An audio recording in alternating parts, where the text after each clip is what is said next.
Assalamualaikum warahmatullahi wabarakatuh. Nama saya Emma Lailatul Muna. Saya dari Prodi PGMI kelas 3D dengan NIM 1860205222162. Saya akan membacakan hasil jawaban dari tugas UTS mata kuliah kurikulum pembelajaran. Yang pertama, yaitu kurikulum merupakan rancangan untuk membantu pengembangan peserta didik. Peserta didik adalah manusia yang unik, memiliki sifat karakteristik dan kemampuan yang sangat berbeda-beda, tetapi membentuk satu kesatuan yang khas dan spesifik. Kurikulum meliputi pengalaman yang terjadi di dalam kelas dan di luar kelas, baik yang dikerjakan guru maupun oleh siswa.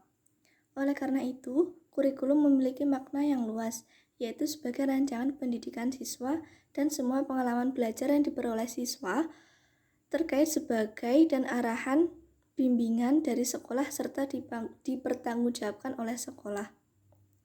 Kemudian yang nomor 2, yaitu pembelajaran berbasis proyek. Pembelajaran berbasis proyek atau project-based learning adalah metode pembelajaran yang memberikan kesempatan bagi siswa untuk memecahkan masalah yang relevan dengan dunia nyata melalui proyek atau tugas yang mereka kerjakan dalam tim. Siswa belajar melalui proyek-proyek tersebut dan akan menghasilkan solusi yang dapat digunakan dalam dunia nyata. Pendekatan ini dapat membantu siswa mengembangkan keterampilan dan pengetahuan mereka yang diperlukan untuk kerjasama dalam dunia nyata, seperti keterampilan kerjasama, pemecahan masalah, dan kreativitas. Dalam proyek-proyek ini, siswa bekerja dalam tim dan belajar bagaimana cara berkomunikasi, bekerja sama, dan membagi tugas. Keterampilan ini sangat penting dalam kehidupan nyata, terutama dalam dunia kerja, di mana kolaborasi dan kerjasama akan sangat dihargai.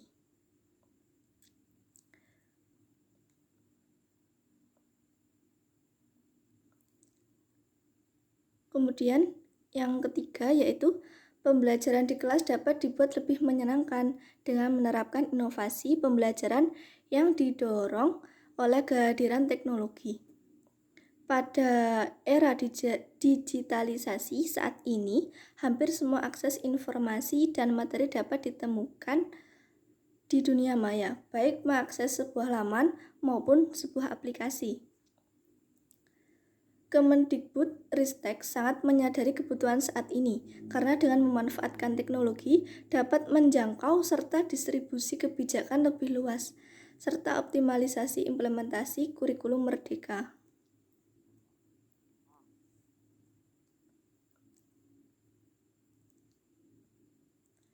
Contohnya antara lain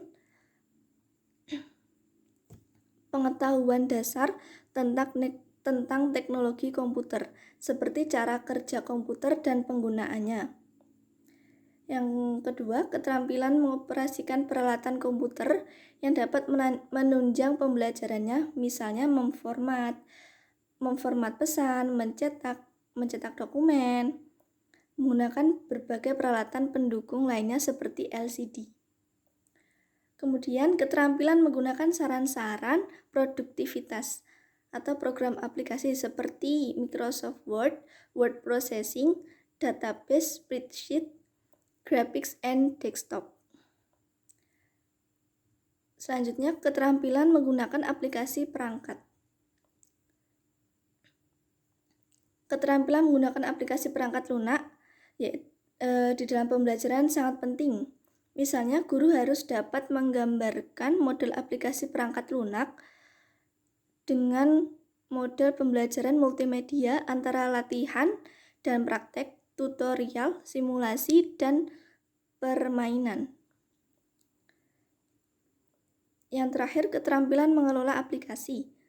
Guru harus dapat mengelola komputer untuk menunjang kegiatan pembelajaran atau manajemen pembelajaran, seperti laporan kemajuan siswa, membuat lembar kerja, berkirim surat kepada orang tua, dan lain sebagainya. Ini merupakan bekal guru untuk dapat mengintegrasikan teknologi, khususnya teknologi berbasis komputer ke dalam rancangan atau pelaksanaan kurikulum di sebuah sekolah atau lembaga.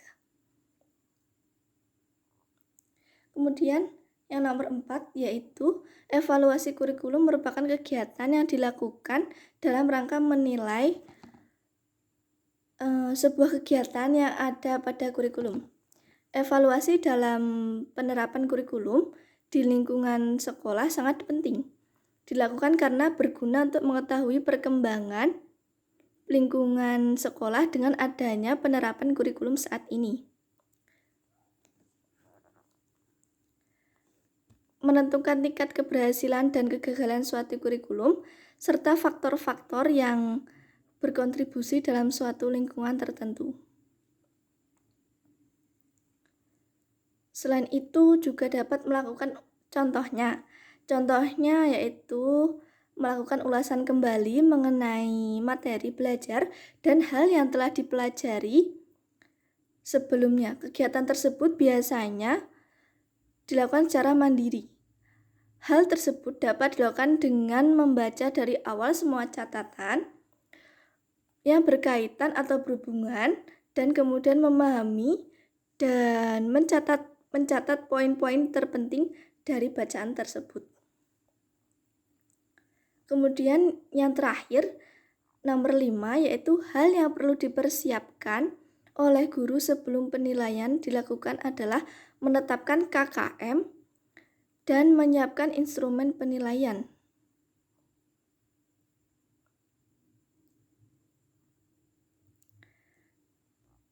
Penilaian juga bertujuan untuk mengetahui sejauh mana peserta didik dapat memahami materi yang sudah dijelaskan selama proses pembelajaran.